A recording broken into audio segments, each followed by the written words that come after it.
Welcome to Module 6 of the first day of the TCCC-Plus course. Here we will cover when to use a pressure bandage, applying one that holds without becoming a tourniquet, and checking circulation after application. A pressure bandage comes in many forms and none is proven better than another. A simple compression wrap, an Israeli-style emergency trauma dressing, and olays, they all work the same way.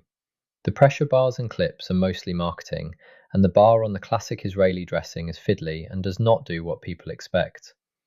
Think of any of them as a blood sponge. They compress the upper part of an injury and control oozing and venous bleeding, but they do not stop massive arterial bleeding. Where they do earn their place is neck wounds and holding wound packing in place. When we do use pressure bandages, either over smaller venous injuries or to hold packing in place, we put a pad over the wound and wrap firmly enough to hold steady pressure and stay put, but not so tight it strangles the limb. If you lose a distal pulse, the wrap is too tight. A practical field tip to reduce weight and bulk in your medic pack is that the 4-inch dressing is usually easier to manage than the 6-inch, so carry more of the smaller ones rather than fewer big ones. A pressure bandage controls oozing and venous bleeding. It is not a tourniquet and it will not stop a major arterial bleed, but it will keep packing where you put it. You cannot wrap a neck like a limb. If you place a tourniquet or a circular pressure bandage around the neck, you will strangle the casualty. Instead, you can anchor the dressing across the body with firm pressure over the packed neck wound and running across the chest and under the opposite armpit, keeping the airway clear. Firm pressure on the wound and nothing tight across the throat. Hello, I'm Jack, and I'm an active duty 68 Whiskey combat medic. I'm going to teach you how to control bleeding with a neck wound by packing with a hemostatic dressing and applying a pressure bandage. Remember, this is done during the tactical field care phase when you encounter a casualty with a neck wound with life-threatening bleeding. So the first thing we want to do is expose the wound and assess the bleeding. All right, go ahead, keep holding pressure on that, brother. While you direct the patient to hold pressure on themselves if able, secure gauze from their J-FAC and pack the wound.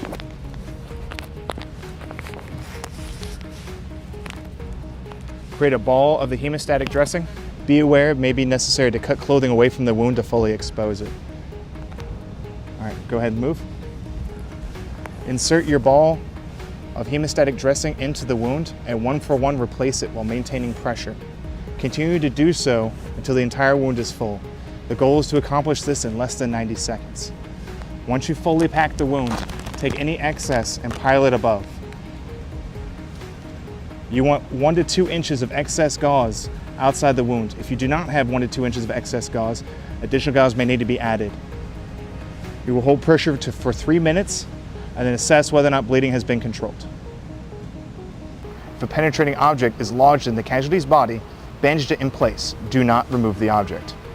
If bleeding has not been controlled and the wound is packed with hemostatic gauze, remove all the gauze and repack the injury. If packed with regular gauze, add additional gauze and pressure until bleeding has been controlled. After 3 minutes have elapsed, go ahead and hold pressure on that again for me. Secure an elastic bandage and secure your hemostatic gauze. Place a 6-inch elastic bandage over the dressing, leaving enough tail to tie into a knot.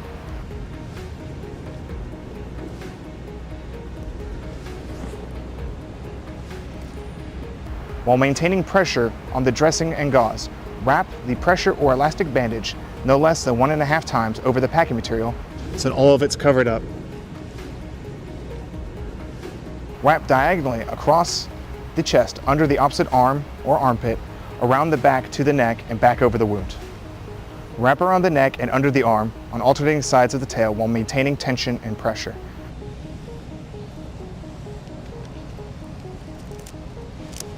When you're finished, secure your free running ends with a no-slip knot.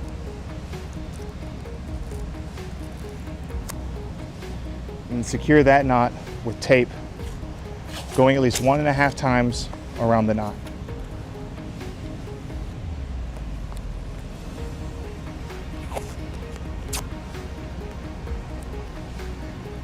After you've done that, you want to swath the patient's uninjured arm across the chest.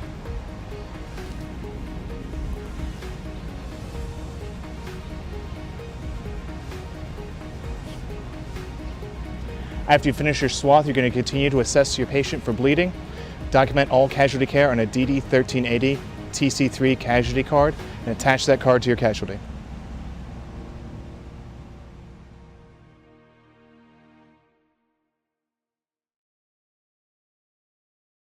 Again, a neck wound cannot be treated like a limb. You cannot wrap a bandage all the way around the neck. You would strangle the casualty and cut off the airway and the blood supply on the other side. Watch how it is done instead. Pack the wound hard, hold firm pressure on it, and anchor the dressing across the body, over the shoulder and under the opposite arm, so the pressure stays on the wound and nothing is tight across the throat. Firm on the wound, clear across the airway. After applying the dressing, check whether the bleeding is controlled and if there is a pulse beyond the bandage. Unlike with a tourniquet, there should be. If there is not, you have made a tourniquet by accident. Loosen it and check again. Now for the common errors. The main risk is that you have chosen the wrong tool for the job. A wound dressing won't stop a major arterial bleed. Other errors include it being too loose, where the packing isn't kept in place. If too tight, it now becomes a tourniquet, or worse, a venous tourniquet. On the other hand, we have not checking the distal pulse and not reassessing for rebleeding. So let's recap. A pressure bandage should be firm enough to hold pressure and keep packing tight, but not enough to occlude the vessel. Confirm the bleeding is controlled and the distal pulse is there. Recheck after movement. The pressure dressing is the workhorse between tourniquet and nothing, and where many tourniquet wounds should end up after packing or reassessment, as they're often minor wounds that don't require tourniquets or significant packing after careful reassessment. Thanks for watching our TCCC-Plus for Non-Medics Day 1 Module 6 about pressure bandages. Next up is Module 7, Airway.